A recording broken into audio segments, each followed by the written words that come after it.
নমস্কার বন্ধুরা, আমি টিনা আপনাদের কাছে আবার নতুন একটা ভিডিও নিয়ে চলে এসেছি। কি হয় আপনাকে বলি, ছোটবেলা থেকেই আমার বিভিন্ন মানুষের মৃত্যুর পরে কি হয়, মানুষ কোথায় যায়, কতক্ষণ মানুষ শরীর ছেড়ে দিয়ে সেই ঘরের মধ্যেই থাকে, এইসব বিভিন্ন জিনিস নিয়ে আমার বরাবরই খুব কিউরিসিটি বলতে পারেন, খুব নিজের মধ্যে নিজের জিজ্ঞাসাবাদ যে এই জিনিসটা কেন হচ্ছে, কতক্ষণ মানুষ ঘরের মধ্যে থাকছে। এই সমস্ত বিভিন্ন জিনিস নিয়ে আমার খুব ছোটোবেলা থেকে কিউরিসিটি। আমার যেখানে মামার বাড়ি, সেই মামার বাড়ি হচ্ছে দক্ষিণ চব্বিশ পরগনা। সেইখানে আমার এক পরিচিত দাদু বলতে পারেন, তার এখন অনেক বয়স হয়ে গেছে। সেই দাদুর কাছে যখন ছোটোবেলা থেকে মামার বাড়ি যেতাম না, সেই ছোটোবেলা থেকে মামার বাড়ি গিয়ে সেই দাদুর কাছে যেতাম গল্প শুনতে। দাদু আমাকে ছোটোবেলা থেকে খুব ভালোবাসতেন। সেই দাদুর কাছ থেকে শোনা বিভিন্ন গল্প আমি যেটা বলছি আপনাদের কাছে হয়তো গল্প লাগছে, কিন্তু তার নিজের অভিজ্ঞতা থেকে সমস্ত জিনিস, তার নিজের উপলব্ধি থেকে আমাকে সেগুলো বলতেন তিনি।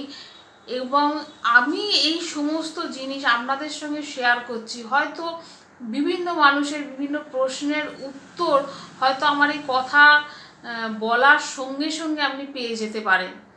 এবং যদি কোনো কিছু আপনাদের প্রশ্ন থাকে, সেগুলো আপনারা কমেন্টও লিখতে পারেন, আমি যথাসাধ্য চেষ্টা করব আপনাদের কাছে উত্তর দেওয়া। সেই দাদুর কাছ থেকে শোনা একটি গল্প আপনাদের সঙ্গে আজকে আমি শেয়ার করছি। বিভিন্ন এপিসোডে আমি আপনাদের সেই দাদুর কাছ থেকে শোনা বিভিন্ন কথা, তার অভিজ্ঞতা, এগুলো আমি আপনাদের সঙ্গে শেয়ার করব। ভালো লাগলে অবশ্যই আমার পেজটাকে আপনারা সাবস্ক্রাইব করে রাখবেন, পাশে বেল আইকনটা অবশ্যই ক্লিক করে রাখবেন। আমার কথা বলার মধ্যে যদি কোনো ভুলভ্রান্তি থেকে থাকে, সেগুলো আপনারা অবশ্যই ক্ষমা করে দেবেন এবং পরবর্তীকালে আরও সুন্দর করে যাতে আমি বলতে পারি, সেই দিকেও আমি নিশ্চয়ই খেয়াল রাখবো। আচ্ছা, প্রথমে যে কথাটা আপনাকে বলি সেটা হচ্ছে, আমার দাদু যে জায়গাতে থাকতেন, প্রথমেই বলে দিয়েছি আপনাকে যে আমার মামার বাড়ির কাছে একজন বয়স্ক ভদ্রলোক, তাকে আমরা দাদু বলে ডাকতাম, তার কাছ থেকেই শোনা এই গল্পটা আপনাদের কাছে শেয়ার করছি। প্রথমেই বলি যে দাদু প্রথমে থাকতেন মেদিনীপুরে। আমার মামার বাড়ি কিন্তু দক্ষিণ চব্বিশ পরগনা, এবং তিনি প্রথমে থাকতেন মেদিনীপুরে। এবং সেই দাদু মানে প্রফেশনালি পুরোহিত ছিলেন। সেখানকার খুব সুন্দর একটি গ্রামে তিনি সমস্ত জায়গার পূজা এবং মন্দিরে পূজা এসব কাজ করতেন, এবং বংশ পরম্পরায় তারা পুরোহিতই ছিলেন। তার দেখা একটি ঘটনা আপনাদের সঙ্গে শেয়ার করছি।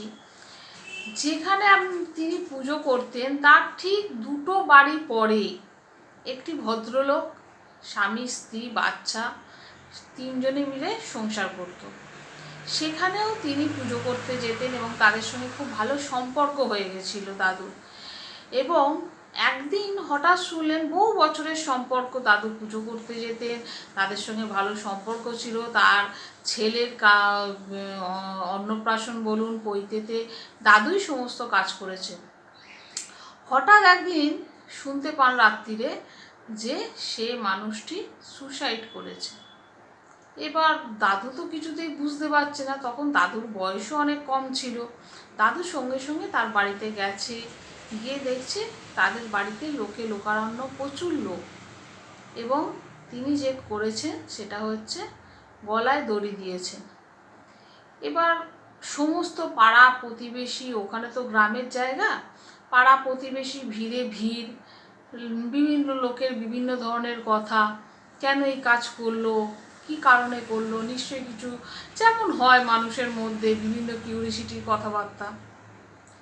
তা আমার দাদু যেটা ছিলেন, তিনি কিন্তু আসাম, যেখানে কামাখ্যা মন্দির আছেন, সেইখানেও গেছিলেন।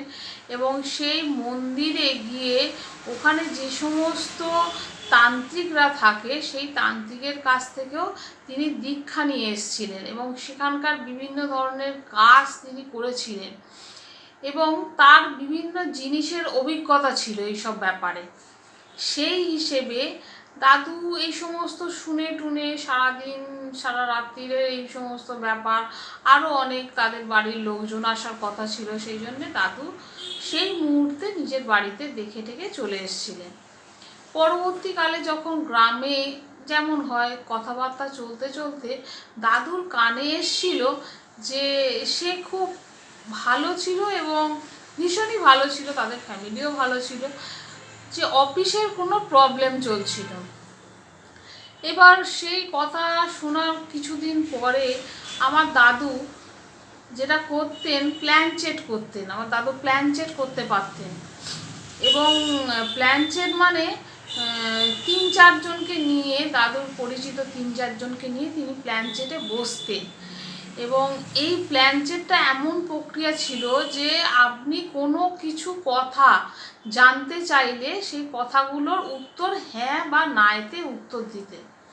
এবং দাদু চিন্তা ভাবনা করে যে তার সঙ্গে এতটাই ভালো সম্পর্ক ছিল, আমার দাদুর মন কিছুতেই মানতে চাইছিল না যে সে কেন এই সুসাইডটা করতে গেল, কি এমন কারণ হয়েছিল। কোনো কিছু হলে পাশাপাশি মানুষজন জানতে পারে যে এর সঙ্গে অশান্তি হচ্ছিল কি ছেলের সঙ্গে কোনো অশান্তি হচ্ছিল, যাই হোক না কেন কিছু মানুষ পাশাপাশি জানতে পারে, কিন্তু সেই ধরনের কোনো কথাই কিছু জানা যায়নি। তারপরও মানুষটা কেন এই কাজটা করেছিল এটা জানার দাদুর খুবই একটা আগ্রহ বলতে পারেন বা ইচ্ছা বলতে পারেন, যাই বলুন না কেন সেটা দাদুর ছিল। এবং দাদু মন থেকে মানতে পারেনি যে কেন সে এই কাজটা করেছিল।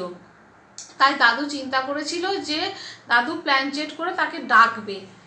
এবং সেই চিন্তা ভাবনা করার পরে দাদু যে সমস্ত লোকেদের নিয়ে এই প্ল্যানচেটটা করতো সেই সমস্ত লোকেদেরকে খবর দিয়েছিল যে আমি এই কাজটা করতে চাইছি, তোমরা আমার সঙ্গে সেই দিনকে উপস্থিত থেকো।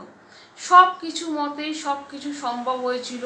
দাদু সেই রাত্রে সমস্ত কিছু যা যা দরকার সমস্ত অ্যারেঞ্জমেন্ট করে ফেলেছিল। সাধারণত দাদু যেটা করতো সেটা হচ্ছে 3-4 জনকে নিয়ে, তারা 3-4 জন টোটালি হাত ধরে বসে থাকবে, সবাইয়ের সঙ্গে সবার হাত দিয়ে বসে থেকে সামনে একটা মোমবাতি জ্বালাতে হবে। আমাকে এই সমস্ত গল্প দাদু বলেছিল এবং দাদু সমস্ত জিনিস কিন্তু গল্প নয়, দাদু নিজের অভিজ্ঞতা দিয়ে দাদু এই সমস্ত কাজ নিজে করেছিল এবং সেই সমস্ত কাজগুলোই দাদু আমাকে বলতো।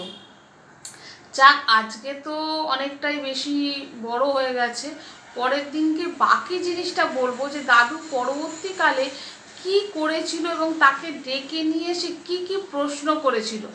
যদি আমার এই ভিডিওগুলো ভালো লাগে অবশ্যই আমার চ্যানেলটাকে সাবস্ক্রাইব করে রাখবেন, যাতে পরবর্তী ভিডিওগুলো আপনারা দেখতে পান এবং জানতে পারেন। এবং অনেকের মনের প্রশ্ন হয়তো এই সমস্ত ভিডিওগুলো দেখলে তাদের সমাধানও হয়ে যেতে পারে। তাই আশা করব আপনারা এই প্রত্যেকটা ভিডিও দেখুন এবং তাদের নিজেদেরও যদি কোনো প্রশ্ন থাকে আমাকে করতে পারেন, আমি যথাসাধ্য উত্তর দেওয়ার চেষ্টা করব। নমস্কার, আজকের মতো।